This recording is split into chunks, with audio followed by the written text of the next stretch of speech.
Hola Armando, ¿cómo estás?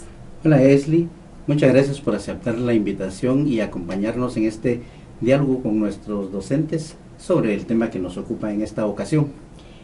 Bueno, un saludo a todos los profesores de la Universidad Rafael Andívar y les cuento que hoy vamos a abordar el tema de la evaluación y enseñanza centrada en el aprendizaje como una nueva visión de la evaluación. Así que les invitamos a ver las siguientes diapositivas en las que trataremos de desarrollar este tema. Este es el sexto módulo que de alguna manera es la síntesis de los anteriores, porque si no se evalúa adecuadamente en el proceso de enseñanza-aprendizaje, tenemos el problema de evaluar ese mismo proceso. Por eso para nosotros es importante que la evaluación y la enseñanza estén centradas en el aprendizaje y que con ello adquiramos una nueva visión de nuestro proceso evaluativo. En el campo de la evaluación, en las últimas 2 décadas, el cambio fundamental y significativo se ha dado en la visión del proceso al verlo como una situación de aprendizaje.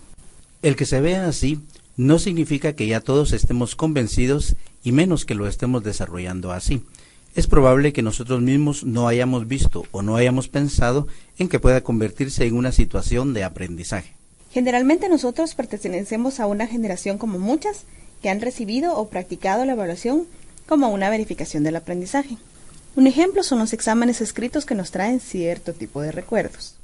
Ahora, pasar a vivirla como situación de aprendizaje no es sencillo. Ciertamente algunos docentes adelantados a su tiempo y que se mantienen en constante preparación ya lo habrán hecho mediante situaciones de aprendizaje, como resolución de casos, pruebas de grupo, textos abiertos, etc., y que no sean la prueba decisiva final. Los últimos congresos mundiales de educación hacen énfasis en el proceso evaluativo como manera de aprender. Vea usted los últimos 8. En todos ellos destacan las palabras evaluación y aprendizaje. Es necesario reconocer que el término assessment equivale a evaluación de los aprendizajes con carácter formativo, lo cual recalca el hecho que acabamos de mencionar. Eso significa que la evaluación se está constituyendo en un método de aprendizaje y no solo como comprobación del mismo. Cada vez más, la evaluación es una forma o método de ayudar a aprender al estudiante. Vamos ahora a ver qué se requiere para darle énfasis como método y situación de aprendizaje. ¿Por qué? Porque necesitamos, para cambiar el paradigma tradicional, al menos reconocer 2 cosas, que es preciso cambiar nuestro rol docente y dejar en claro que la evaluación tiene poder condicionante de la forma en que estudia el alumno. La tarea básica del docente es la de ser facilitador del aprendizaje y el poder condicionante de la evaluación nos permite diseñar qué, cómo y cuándo estudia el alumno.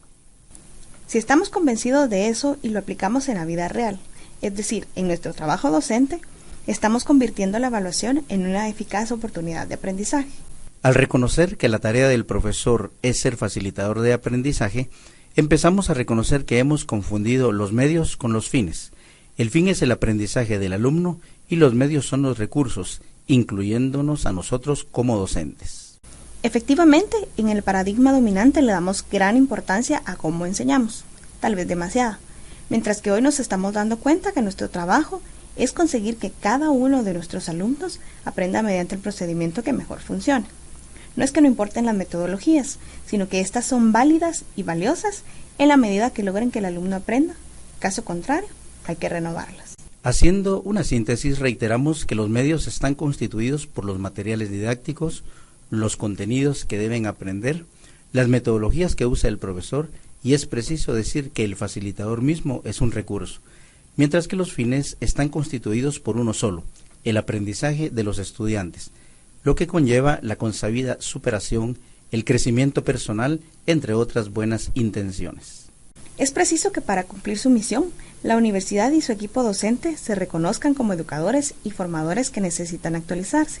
En palabras del padre Orozco, expresidente de AUSCAL, la universidad, ahora más que nunca, por las demandas que le hace la sociedad del conocimiento, responde a la necesidad de hacer más profesional y científica su formación, para lo cual debe redefinir sus prácticas pedagógicas, didácticas, curriculares y evaluativas. Esto es del padre Orozco en el 2012, él es el presidente de AUSCAL, y lo encontramos en Pedagogía Ignaciana, sello del modelo educativo jesuita. La segunda condición que es preciso reconocer en el nuevo paradigma evaluativo es el poder que tiene la evaluación como condicionante del aprendizaje. La evaluación influye profundamente en el qué, cómo y cuándo estudia el alumno. Cuando un curso se inicia, hay una perspectiva diferente entre docente y estudiante. Efectivamente, para el alumno es importante saber cómo será evaluado, qué tiene que hacer para ganar el curso, si valdrá la pena o no ir a clase, o qué tiene que estudiar sin dejar de lado el cómo tiene que estudiar.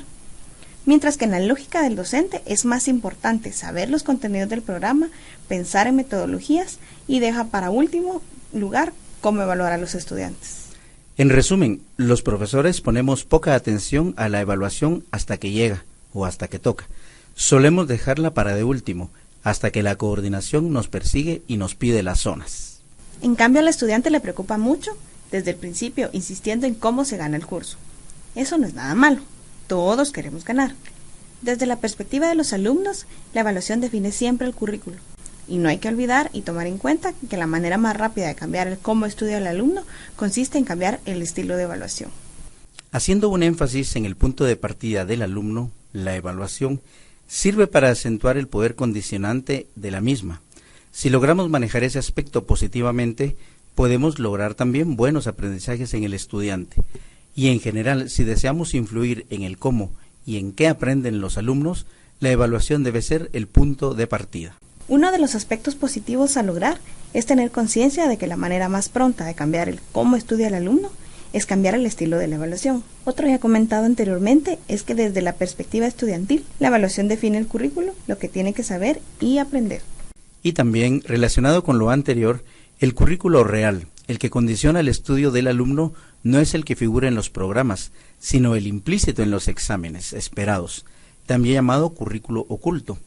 Esto es importante para anular uno de los condicionantes que muchas veces tiene la evaluación y que es el tenerle como una sorpresa o como un sistema de represión. La evaluación, pues, debe ser transparente, tal como el currículo debe ser formativo e integrado.